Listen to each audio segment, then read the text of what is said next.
Hello and welcome to another episode of Who Knew in the Moment, the podcast. I'm your host, Phil Friedrich, and today I am honored to have John Rusin with me. John is a sports performance specialist.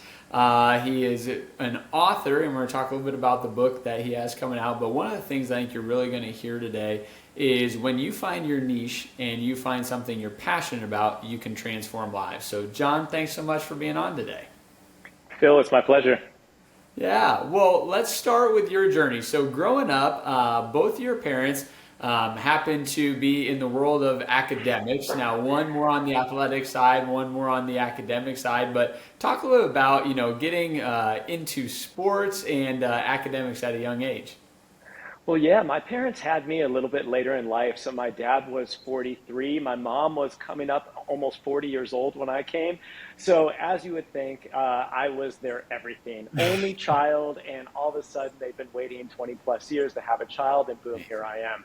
But I was born into a family of high achievers because my dad was a professor at the University of Buffalo, but his predominant role was an athletic director in my hometown of Amherst, New York, in the Williamsville Central School District. So he was there for 37 years as the top dog in athletics.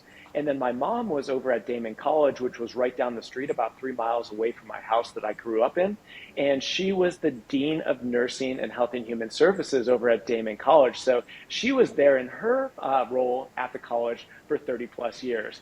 So because they were so established, I think when I was growing up, I was just always pulled right into whatever they were doing. So I can remember like early on being at basketball games on Friday nights, being 1 or 2 years old, running onto the court of a varsity game. And I also remember just like rolling around at 4 or 5 years old, the campus at Damon College, and just like going in and shooting hoops into their gym because I thought I owned the place because my mom was one of the deans. Yeah. And that was my upbringing growing up. I was kind of brought along with a lot of my parents and what they were doing, but they also were very astute in terms of being able to present and be able to share what they were doing professionally, whether it be with their research or with their roles. So I was able to travel the country and travel the world at a young age, seeing like, wow, there's something more out here than just sitting in your office at the college or just going to a high school football game on the weekends. It was very cool because being the only child, I was brought along for the ride. Yeah. Now, something you mentioned, I think this is always a interesting balancing act is, almost like this high expectations. And I think for some people, you can really see it as a gift and as a catalyst to being able to accomplish a lot at maybe a younger age than others. And for other folks, those expectations can be weighty and they almost, make you crumble. So talk a little bit about, somebody that is in a season of life where either they've walked through expectations and it's, elevated them, or someone who's walked through it and, man, I feel like this has been a weight that I've never been enough. There's always been high expectations in my life. I Yeah. think growing up, even I made it to Division I baseball. I was a high school All-American coming out of high school, and that was always the focus. And I remember that my focus was on sports and academics. Yeah. And my parents sat me down probably like 12, 13 years old, right as about I was going to get to like the middle school, high school sport endeavors. And they're like, John, you will not play sports unless you come home with a perfect report card in terms of your grades. And Yeah. very quickly I was like, okay, like I'm doing well in school, so I can do that. But that was the expectation very early on, that you're going to excel in academics. You're going to go through and you're going to take all the advanced coursework and you're going to be in the early prep types of classes. And we expect that we're going to put resources into you in your sporting endeavors, and you can achieve both of these things. And I think that expectation was sometimes hard to shoulder because I was living in a house where my dad was the man. Like my dad was the man. Everybody knew him in town because he was an absolute legend. And when I stepped on campus, like my mom had a huge amount of respect from everyone who was interacting with me and with her, down her students, her staff, her colleagues, even the president of the college. They were all kissing her butt all the time. So I just thought, you know what? This is what I need to do, academics plus athletics. I can get both of those things done. But I do think that when you have those high expectations early on, It is a little bit difficult, especially for a child, and it doesn't get any easier, especially when you get into college and you're pushing through graduate school, when you're taking your first roles in the professional field. Even to this day, 20 plus years later in the profession of strength and conditioning and personal training, I still have those same high expectations for myself. And I think that's been a key impetus of driving towards something unique and something that not a whole lot of people have the ability or the want or the need to go out and achieve, things like writing books, running courses, working with the types of clientele that I do. Yeah. But I also think that it's something that if you can harness those expectations, it is something that is your X factor if you can control those. I love it. Now, to your point, you mentioned, hey, baseball became kind of that front runner sport and end up what you went to college for. So talk about, what it was about baseball, that you fell in love with, and then also really when you started to realize, hey, this is something that can be a, college Division I level opportunity for me. So I have a 10-year-old son now. His name is Cam, and I'm now starting to coach his teams. Yeah. And I'm in my dad's shoes, just a couple decades later. And I see that my opportunities early on, it was great, and it opened up my eyes, but it was really pushing pretty hard. In sixth grade, I was playing on the high school basketball teams on a JV level. In seventh grade, I was playing JV basketball and baseball. And in eighth grade, I was playing varsity sports. And I think that my skills were able to compete at that level, or I wouldn't have been able to uh, make the teams and being able to have a starting role and that kind of stuff that were prerequisites to being able to have like an underclassman come up. But I also struggled with the social aspect of being this person that is 4 years up in his sports and having to ride the bus, be in the locker room, break down at practice and socialize, because what senior in high school wants to socialize with an eighth grader that doesn't even go to the high school yet? And I think that early on, I was able to excel with my skills and the actual competitions of the sport. But I really fell backwards a little bit in terms of the socialization and what it meant to actually be a team and to be able to bond together. So, moving into my high school years, I think that was one of the things that I had to work the hardest at, because it's hard to play on the same team 5 years in a row and not have these extraordinary expectations for yourself, because you do. You think you need to get better and better and better. And you need to not only be the best on your team, and then the best in the town, and then the best in the state, the best in the region, the best in the country. But it's one of those things that it's a double-edged sword. I just had the decision whether to put my son 2 years up in elite travel baseball for next season after his first year of baseball last season. And after 3 weeks of thinking about what the hell to do with my son different than what I did, I ended up pulling him back and actually putting him into his age group again for those exact reasons. Because I think that there's more than just excelling to the max in terms of one thing, giving up some other things in terms of just being able to really just navigate your environment with people that you can grow with and not just grow above. Yeah, that's really good. And while you're, deciding to go play college baseball, my guess is the dream is, hey, I want to be MLB. I want to go play professionally. Talk a bit about, the college years and playing there, and then also, the academic side, and kind of teaching Yeah. yourself to be prepared for, what could be in the physical therapy and, strength and conditioning Yeah. side if that didn't work out. Yeah, and to get back to your previous question too, I think I had something very quickly when I was excelling at a varsity level in eighth grade in baseball. Our team was good. We had seniors in high school that were signing Division I scholarships at that point in time, and I was one of the best players on the team in eighth grade. And very quickly, I think when you play enough games in front of enough people, the name gets around, and then everyone goes, "Oh yeah, that's Dr. James Russin's kid. Yeah, that's John. He's Dr. Russin's kid." And that was when it kind of locked in for me, where I was getting some interest. And any time that you're young and people are celebrating some of your achievements or your level of play, it makes you feel really good. And for me, it drove me very hard forward. And at the time, going into my ninth grade year, I ended up giving up the sport of football to focus on fall baseball. I kept basketball in the mix, but I think that After my freshman year of high school, I started getting those scholarship offers. And at that point in time, I knew I was onto something. And that was a good feeling, but it was also a really tough feeling because you're a freshman, you're 15 years old, you're getting scholarship offers to Division I schools. And somehow, I don't think a lot of people realize this, is that you don't necessarily want to peak too quickly. You don't want to peak too early. You don't want to peak too young. Because my feeling was, holy shit, I'm 15. I'm a freshman. I've already like got to the level that my dad's been talking about since I've been 8 or 9 years old. Yeah. Now I need to sustain this, or how do I go from this? And then it turned into, okay, I have these schools, but these schools are better and these schools are the best. And it turned into a little bit of like, hey, I'm just trying to keep up with the Joneses of where I want to achieve. I've already achieved the goal really early on, but now it's like this goal gets nominal all the way up into the top.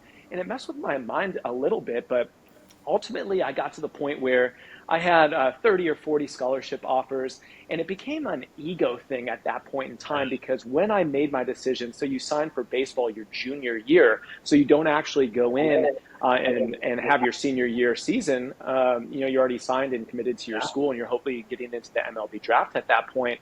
But it was very weird decision making for me at that point because I wasn't mature enough to look at things other than, hey, I've really struggled socially because I've always been the young guy. So I looked at, hey, who's going to give me the most amount of money?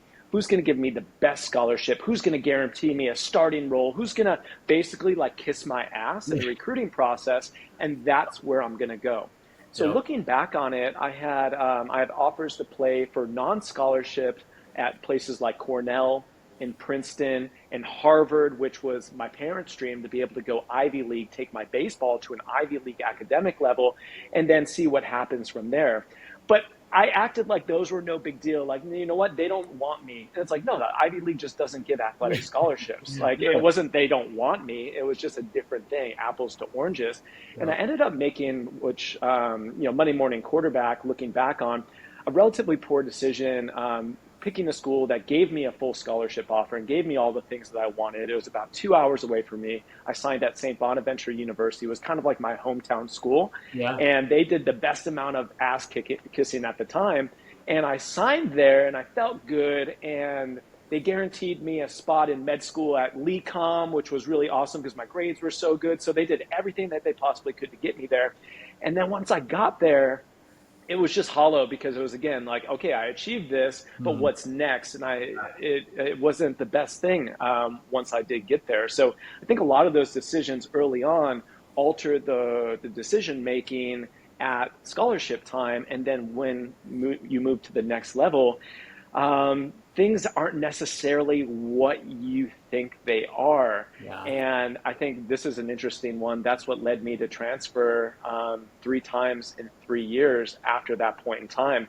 And I'm famous for having gone to 4 schools in 4 years and picked up 2 degrees in the process. Well, hey, at least you got the degrees. Most people that say I went to school for 4 years and I walked away with not even enough credits to graduate. So Yeah, so like when people they want to hear about my journey, especially academically, they think like it's like one undergraduate school and then you go and get your master's, then you go and do your doctorate. It was like I went to St. Bonaventure University as a freshman. I went to University of Rhode Island, which is a top 25 school as the sophomore. Ended up getting hurt a second time my sophomore year, transferring to University of Buffalo. And I had this turning point at University of Buffalo because I was rehabbing. I had to redshirt. I couldn't transfer a third time without a penalty, so I had to sit out a year.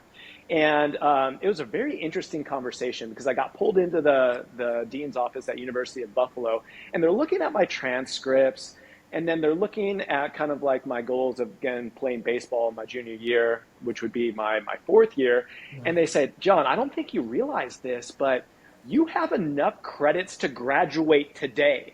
Wow. So do you want to graduate, or do you want to maybe get a couple different minors and continue to play baseball? And I remember going home that night, and I lived at home. Like when I moved back to Buffalo, I lived at home at my parents. We were having family dinners. I remember sitting down being like, hey, mom, dad, I can graduate. And they're like, uh, do you want to continue to play baseball? And everything in my soul said yes. Yeah. And it took a couple weeks, and I went in and I said, "Hey, coach, I'm going to come back and I'm going to be back for next season." And then about 3 weeks later, I said, "You know what? No, that's not the right decision for me. I'm going to graduate and I'm going to move on." And that's what led to my first position actually coaching at that university as a graduate assistant intern at University of Buffalo in their university weight room, just because I had nothing else to do, nowhere else to go. And I'd graduated with no future prospects, no jobs, no anything like that. And I was living at home and I had this opportunity in front of me. And that was my first position. The weight room that I grew up working out at, the coach that I had mentorship from was essentially my first coordinator and my first employer. I love that. Now, to make the transition, from playing to coaching, I think a lot of players think, "Oh, yeah, I'll just naturally, go into coaching." But that's such a different skill set, right? And it isn't always a good transition or the right move for someone. So, talk a little about getting into the coaching profession, but then also talk about the move to California. Yeah, I had good guidance from my dad. My dad had been through it. Ex-pro, ex-Division I player, scholarships, this and that, and his dad actually did too. He didn't have the best relationship with his dad, not like my dad and I, but he had a lot of experience with himself, but also with all the athletes that he had worked with, being the athletic director. And I remember he would always harp on this for me, moving into coaching versus playing. He said, "John, this isn't going to happen overnight. This is at least a 5-year transition." Yeah. And I didn't really believe it at the time because I had some really high academic acumens. I had the education to be able to have the science of the reasons why behind coaching. And I had a lot of experience because I'd been coaching throughout my playing career as well. That's how I made extra money. And I don't believe anything that anyone said up until the point that I got into my first weight room session with the women's basketball team. And the thought went through my mind that I'm a better athlete than these girls. I could definitely go and kick their ass if we did 3-on-3, full court, 5-on-5. Yeah. And that found me playing on their scout team. I played on the scout team at University of Buffalo for the women's basketball, which is Division I. These are amazing athletes, amazing women. And I was out there with 4 other grown men, and we were playing the women 3 days per week. Yeah. And that's when I knew I was not ready to be a professional coach at that point in time because my ego was still there. My ego was there. I'm not even a basketball player. And my ego was there that I wanted to kick their ass and I wanted to show them that I'm still somebody. Yeah. And I saw that in my own training, a lot more ego lifting just to try to compete with the athletes that were in our weight room. And I just saw that I needed a little bit more maturity. I needed a little bit more humble pie. And only time would do that for me. And I look back on what my dad told me. It probably takes 5 years to go from being a great player to a great coach. And it has nothing to do with your knowledge. And it has everything to do with your ego. And setting aside your ego and moving into coaching versus playing. Playing's all about you, all about the team, all about you being at your best so you can give the team the best. And all of a sudden, when you move into coaching, it is a pure service-based profession. Yep. It is never about you. It is only about your clients and your athletes. And that is a 180-degree shift in mindset. And it's something that most players that turn coaches struggle with those first couple of years. Absolutely. Now, with that and, kind of thinking through that, I think there's probably certain elements of you being close in age can be helpful. I would also imagine that there's certain parts where it can hinder a guy. So talk a little about, stepping up and having to be professional, even though a year ago, maybe some of those people were teammates or, you were walking on campus with them, but then also using that to your advantage and relatability and being able to connect with people on a deeper level. The comparison game gets tough. It's Yeah. tough at any aspect of your life, at any stage of your life. But I think it's the toughest when you are competing not only with yourself, but also people that are comparables. I think that it was always easy when I was the young guy competing with the older players. That was easy. When I got to college, I was still the young guy with seniors on the team, so that was easy. But as soon as I was 21, 22 years old, And then some of the players that I were coaching were 19, 20, 21 years old. There was only a couple year gap, and all of a sudden I was the old guy, but I viewed myself as an equal, which is a good thing sometimes for coaching, because you should always have that respect in terms of the athlete coach connection. Yeah. But at other times, in terms of managing your ego, you're so close in age and you're so close in experience that it is hard to differentiate you as a coach versus you as somebody who could essentially step into their shoes. And I think that that was both a blessing and a curse moving into my career, because this never went away. But I do believe that you can step into avatar clients and athletes that have found similarities within themselves in their career and you in your career, and you can make a connection point with that. And I think that's one of the biggest reasons that very quickly, once I did move out to California, once I did make the great leap after graduate school, like earning a doctorate and basically making the drive of my life with my late father, the last drive that we ever made together from Buffalo to San Diego, we made a 26-hour drive. And there's a lot of emotions around that, because essentially I left home for the first time permanently, and I was going out to chase my dream. I went to the Mecca of sports performance and fitness and training, and I got dropped off at a Days Inn in Mission Valley off the highway because it was the cheapest rent possible. And my dad just like, hey, he let me roll. He let me roll, and he knew very well that I was making $19 an hour as a personal trainer, while everyone else was making $100,000 with their doctorate level educations that I graduated with. And he thought it was the coolest thing in the world that I was able to go out there and I was able to chase my dreams. I didn't have any student debt because I had scholarships all the way through. And that was a huge, huge advantage, going out and actually rolling the dice on some of this stuff. But very quickly, I was in shape. I looked like I could still play. And I was moving into a facility that we had a lot of pro athletes that were in my same age bracket. We were similar interests. We were similar interests inside and outside of the gym and on the field. And I think that just me being able to practice what I preached and also be able to fit the mold of what a coach may look like that has some expertise specifically in overhead throwing sports, that was what connected me to some of my early on clientele. Because the guys didn't want to work with a 50 or 60-year-old guy barking at them. They wanted to work with the cool, hip guy that has a playing career and that looks like he's jacked and in shape and moves well and has a good education and background to keep them healthy. And it was as superficial as it comes, but that was the first way that I was actually able to connect with high-level clientele. Yeah, so you mentioned it. You started kind of working mostly with quarterbacks, baseball, and tennis. Yep. So talk a little about that niche for you and really diving into it, and then also talk about what connection brought you out to California. So I left this out of my origin story, but when I was a senior in high school, I had the scholarships, I had all this stuff. I was a high school All-American. And 4 games into my senior season, scouts in the stands, at that point in time, they were scouting the high school players for the up-and-coming draft. And it was a 37-degree day in Buffalo, New York on a bad field. And I played center field. So center field usually doesn't get a whole lot of throws in the game. So the only way to actually showcase some of your throws and the way that you're moving in the outfield is pregame warmups. So pregame warmups, you throw to second, you throw to third, you throw to home, and then that's how you showcase your arm. So I was letting it rip that day, cold, poor warm-up, our bus was late, all the stories, all the sob stories. But I ended up throwing out my arm, tearing my UCL, having permanent damage in my throwing arm elbow, and essentially spending my entire senior season, which was supposed to be this victory lap season, with having to underhand the ball in from center field. Wow. I remained playing. I didn't go in for surgery. I didn't go to physical therapy.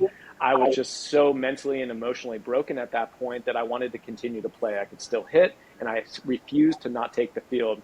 So I spent 25 games in my senior season throwing the ball underhand like I was a 2-year-old. And I think from an ego hit standpoint, that one really hurt. Yeah. But I do believe that that experience, having that UCL tear, and then tearing it again at a bad field at the University of Rhode Island on a northern field early in the season, that was kind of the nail into my coffin. And interestingly enough, I tore my UCL on my opposite non-throwing arm. So I currently sit here talking to you with bilateral UCL tears on right and left, none of which went through Tommy John surgery. Wow. So I think going through those rare and very unique injuries at an early age and essentially being the last game that I ever played, diving for a ball and getting my arm caught up under me, it had me driving towards, hey, this fucking sucks. Yeah. I never want this to happen to me again. I want to bulletproof my body selfishly, but I also want to learn more about the mechanisms of pain and injury and rehabilitation and strength and conditioning to be able to be protective of my athletes' bodies. And also, I'm my own first client, so I want to test this stuff out on myself. So that was my driving factor moving forward. Was I feel like I was mismanaged by the physicians. I feel like I was mismanaged by the orthopedic surgeons. I was mismanaged by the physical therapy, which was essentially non-existent at that point in time. And it was kind of a big screw you to the system. I Yeah. wanted to create my own system because the medical system, in at least my mind, naively, it did fail me, and I didn't want it to fail anybody else. So, with that system and kind of figuring it out, you have created a certification, one of the fastest growing certifications. So, talk a little about what that process is like. I'm sure that is a very in-depth and scrutinized process to create a certification. Well, it's not just creating the certification. So, kind of to put a little bit more context into some of the holes of the story, is I found myself out in Southern California working with the overhead throwing sport athletes. It took me a lot of interesting places between San Diego and Los Angeles, some of the top throwing coaches in the country I was working with, some of the top gurus in the country I was working with. I had MLB Cy Young Award winners on my list. I had NFL MVPs, All Pros, Super Bowl champions on my client list. And this was just a huge education. And I was somebody that just wanted to take all this education in. And it's never been about me as soon as I got mature enough to figure out, hey, I'm a coach now.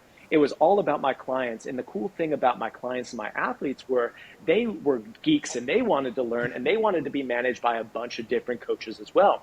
So it was the start of the athlete-centered approach, meaning that I have no ego in the process anymore because I want the best for my athlete. So we were working with 4 or 5 different coaches all simultaneously, and I came along for the ride.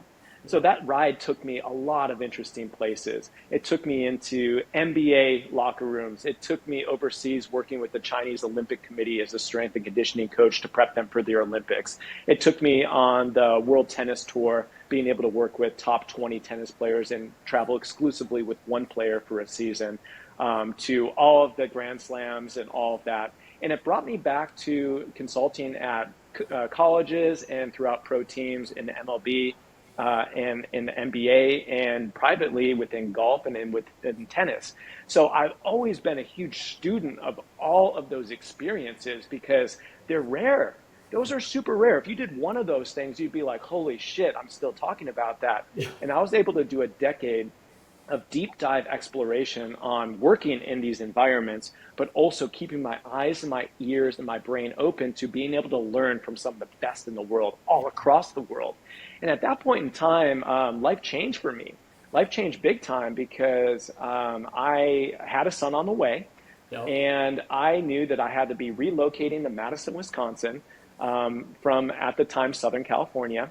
And I needed to make something happen other than travel the world and do all this coaching because it was my goal to be as good of a father as my father was to me. That was a non-negotiable. So very quickly I went from, high performance athletics and traveling the world and working with all these teams and these athletes to, hey, I'm in Madison and I need to make something totally different happen. And I definitely struggled at first. I struggled, not at first, for the good 6 months to a year, not knowing what the hell I was going to do, what was going on.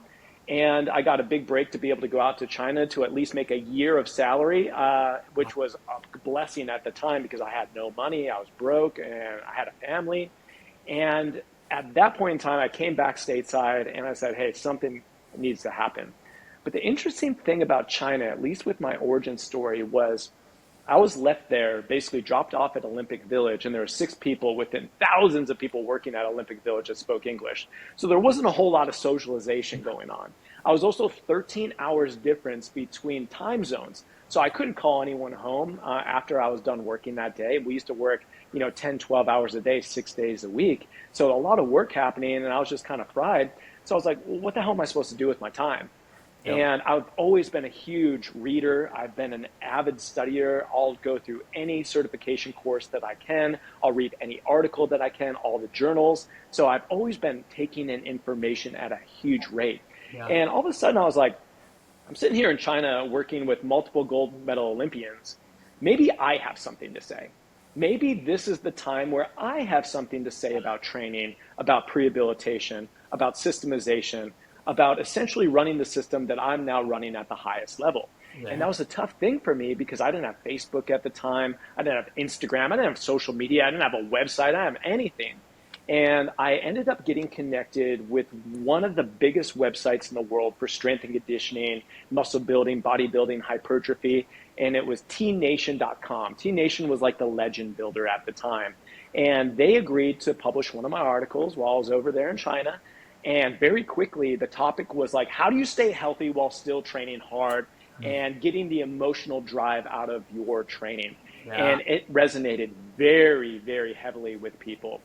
That first article that went out, I can remember it like yesterday because the inundation of people and interest and information flowing.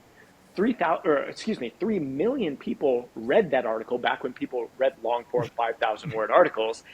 Yeah. 3 million in one day Wow. read that thing. And it's almost like monetarily, nothing really changed for me. But in terms of interest of like, who the hell is this Dr. John Rusin guy? That very quickly kind of pushed me into the public sphere of strength and conditioning, the fitness industry, and the likes of that. And I think from there, 300 articles on that exact website later in the next 4.5 years really just cut my teeth to, hey, I'm going to show exactly what I do. Whether you like it or not, this is what is getting results.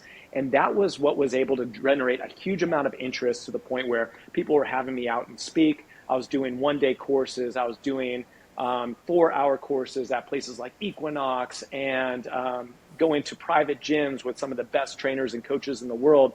And all of a sudden I was like, wow, this is picking up very quickly. It's just me at this point in time. So I'm traveling 35 or 40 times per year, every single weekend.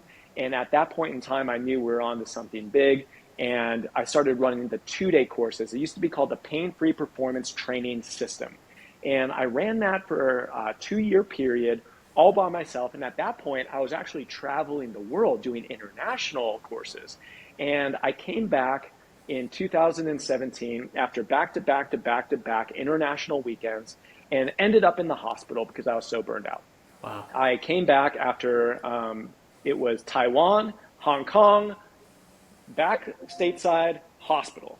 And at that point, 2017, I was like, holy shit, this is a wild ride. This is something that is the coolest thing in the world that I get to go and do this and share this with everybody and it be celebrated. But I need to figure out something different. I need to figure out a way to scale this thing.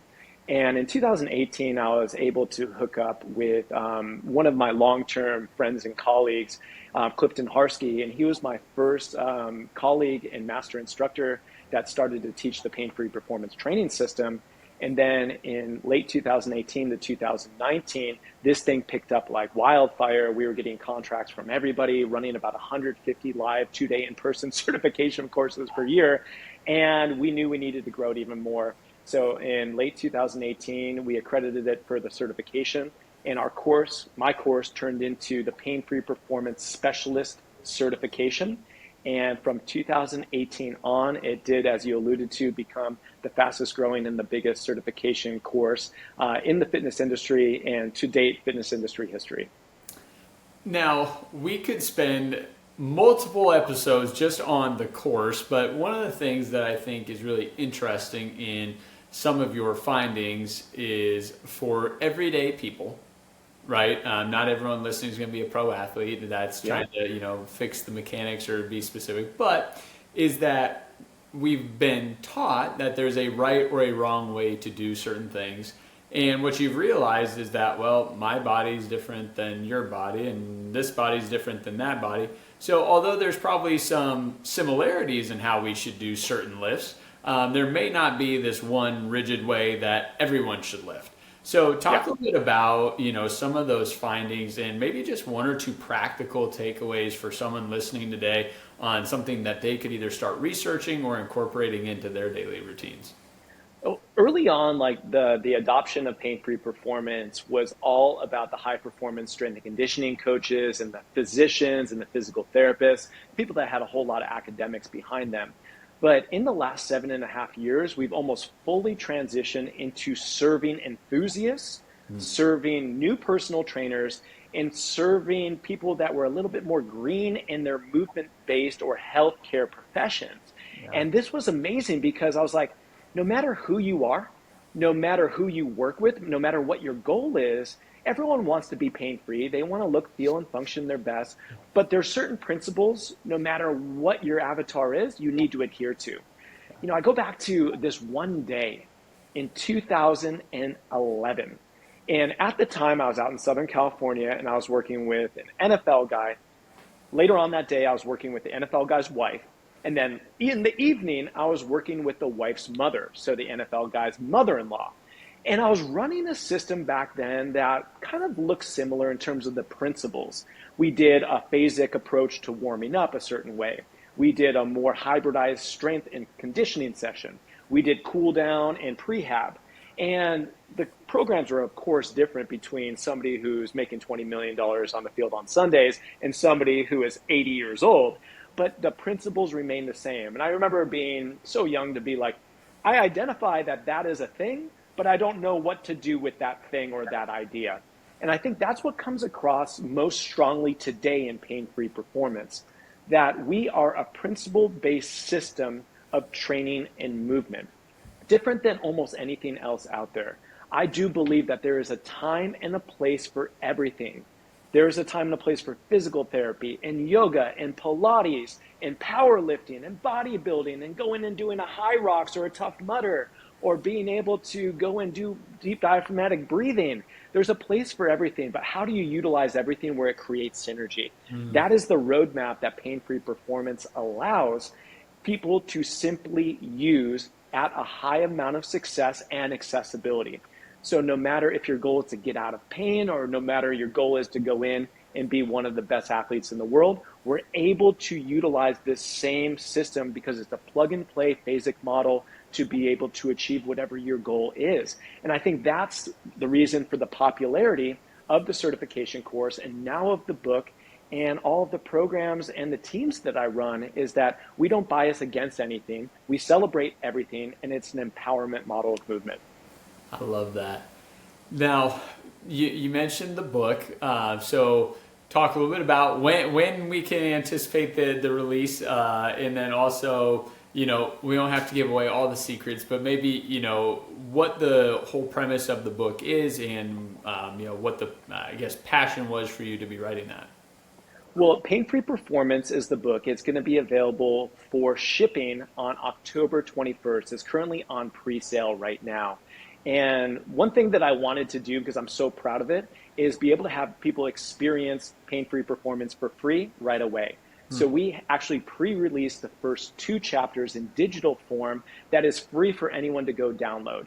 So that is something that we've been doing over the last number of weeks, and it is super exciting because I've always been somebody that wants to show exactly what you can expect, exactly what you're going to get, because I'm proud of the work that I put behind it, and I do believe it is world class. So that's something that we've put together, but it is in its essence, it is exactly what I do for every single personal client, every athlete that I work with, every team that I work with. It is the system that is now a self-guided system for you, the average person, to go through to rid your body of aches, pains, and injuries, to be able to get an accessible training program going, which is right in the book, and then also learn about your unique anatomy, your unique individual training history, your injury histories, and how you can actually move individual for your needs and your body and not be stuck in the cookie cutter for somebody else's needs or somebody else's body. So this equips people with all the tools necessary in order to physically thrive for health, performance, and longevity. I love that. Now, as you were writing, your book, and as you were writing the different credentials for the certification, was there anything that you felt like, man, I've been doing it this way, but just due to my research or things like that, I'm actually finding that maybe I should be trying things other ways? Because it sounds like one of your best attributes is you're a constant student, constantly willing to grow and, question what you previously believed to see if this new belief or idea could be better. So talk a little bit about that for you. Well, teaching the certification course for the last 7.5 years, it's made three different iteration changes. So we always try to upgrade and perfect the curriculum that we are teaching. But when it came to being able to have an evergreen textbook, we needed to like really streamline this to the point where if there were any holes in the system, which there were, and if there were any new inundations of techniques that I was currently using with my clients and athletes different than what I was a couple of years ago, it needed to come through. And I think the hardest thing in terms of creating an in-person certification course where you can talk to nuances, you can interact with your students, you can ask and answer questions versus you're going to read a 600-page textbook when there's not going to be a whole lot of interaction back and forth between me and the reader, is that we need to get out in front of every single common question right away. Yeah. And I think that was the hardest lift because we needed to make sure that everything was streamlined, simple, and concise. There's an easy way to write a 5,000 word article to answer a question. And then there's a hard way of writing 2 sentences to get out in front of that question so people are on point in terms of the way to take action on the content itself from the book. So I think that was the biggest thing. But the breadth of different examples, different exercises, different protocols and techniques, because it's in the book, we're able to QR everything. So I have 1,500 different video assets inside of the book. And that was something that was a lot bigger and more robust than anything that I've ever done in the past. Because in the course, you can only teach so many exercises. But when you have a medium of the book, you can QR an infinite amount of different variations that keep training exciting and accessible for almost everybody. Amazing. Now, I would imagine, some of the work that you were able to do with professional athletes was very specific. And, the general person maybe is a little bit more overarching. But I guess a question I'd have for you is more on the mindset. You have reached an elite level in your industry. You're ranked to top 50 by, I believe, Men's Health. And, you go, well, there's only 50 of those people and there's thousands of people, maybe tens of thousands of people that are getting, sorted through for that opportunity. But when people reach an elite level, it takes a certain amount of dedication. It takes a certain amount of attention to the details, and then it almost requires an obsession, right, to become that good. So talk a little bit about, your qualities and some of the pro athletes that you worked with that you really felt like separated, you from others and why you're in the top 50 versus, maybe one of the other 100,000, therapists and physical fitness professionals out there. Just the drive to continue to move forward, to continue to grow, to continue to push your limits in terms of your knowledge, your experience, your ability to communicate education. I think that has been something that has been definitely an advantage for me and almost every other successful person that I've worked with. I work with a lot of non-athlete successful people and also the athletes alike. It's always the drive of getting better and pushing to a new limit. This can be a double-edged sword because you're not necessarily super happy with anything that you achieve at any level because there's always that next peak that you're looking and eyeing to climb while you're standing on the peak that you just actually made it to the top of.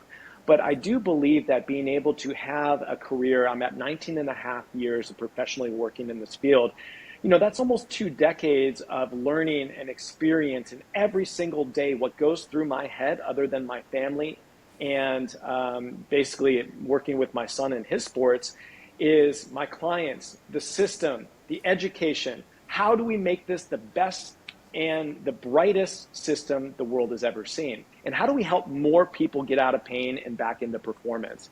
And I think that when you have like that fire under your ass, it was something that I was born with. I think that my parents allowed me to be pushed to that level through the expectations that they had. And now it's gotten to the level where there's no looking back on where we want to get to because more than anything else, the driving factor for me is not the accolade, it is not the money, it is the ability to have my life's work shared with as many people as possible so their life can simply be better. So they can live their best life. And I have a tiny piece of a part of why. And that is something that I wake up every single morning excited to get out of bed because I know I can make an impact on somebody that day. And I go to bed at night not wanting to go to bed because I know that I haven't got enough work done today because, again, it's going to be driving into the people that I love and I care about. And I think that once you get a community around us like we have with Pain Free Performance, and with everyone else who has been supportive of my mission and my endeavors, it is something that drives itself forward. It's almost habitual to be able to work your hardest and give back more. And I think that that has been a common trait amongst everybody. I don't know anyone who's fucking selfish out there that is achieving at the highest levels. I think you achieve for yourself first. You find that that is not the thing that is going to drive you towards the next multiple decades of your life. You look at being selfless, and then you look at the ultimate level of success is being able to have something live on beyond yourself while you had a part in making it, and you simply had people doing their best and having their best lives just because of some of the tools that you equip them with. That feeling, it doesn't get old. That doesn't get old at all. It just gets more and more and more where you want to go out and share it. I love that. Now, for you, a phrase you've started to use frequently is the term longevity. And, I think that as modern medicine advances and modern technology advances, the idea of living longer, I think, is a natural reality. But I think when people think of living longer, they go, well, I hope it's at a good standard of living, right? Yeah. I don't want to just live longer to live longer. I want to live longer and have purpose and have the ability to do the things I wanted to do. And so talk a bit about, how what you're preaching and coaching and teaching is really allowing people to give themselves the health to have a longer and more sustainable lifestyle for a longer period of time. I used to think that having our NFL Combine guys in and getting their 40-yard dash times down was the coolest thing in the world. Like, wow, my work really means a lot. And then you go 15 years into the future where you're giving back people their life via having them be strength and being systemically healthy and being able to get out of pain and move their bodies. And that is a totally different level of service that you can give somebody. And it's a totally different level of longevity that you can give them back into their lives. Oh, shoot. You know what? I think my AirPods just went out. Is my sound just okay still? Yeah, you're still good. Okay. Longevity is a totally different level of life. Commonly said, there are fitness professionals out there and there are healthcare professionals out there that can help somebody get back to their life. But there are also people above and beyond that can actually give them their lives back. Yeah. They can give them back their health. They can give them back their function. They can increase health span and lifespan simultaneously, meaning that we don't just want to live longer. We want to live healthier until the day that we die. And we want to be able to essentially create physical autonomy. What physical autonomy is the ability to do whatever the hell you want to do because you've earned the right to do it without pain, without repercussions, and without injuries in the process. You're able to go and live your best life. You're able to go out and climb that mountain, run that race, be able to play softball with your grandkids because you put in the work in order to create a robust movement system that scales against stress. And longevity is everything today, but I always believe that the earlier we can get started focusing on our future, the better off we're going to be and the more buffer zone we can create. But longevity is my number one focus right now for my clients that are 15, my clients that are 30, my clients that are 45, my clients that are 60, all the way up into my oldest client right now, which is 82 years old. So longevity doesn't mean that it's just for old people. Longevity means that you do things smart today so you can actually get to your tomorrow at a high level. And that starts right now, no matter how old you are or no matter what your background is. I love it. Well, John, I want to say thanks so much for sharing your journey today and all the amazing things that have led to where you're at, and excited to continue to watch your journey unfold. And we'll be doing this again in probably 3 or 4 years as the book becomes a bestseller. And who knows, maybe you're writing book number 2 at that point. Thank you so much. It's been a pleasure.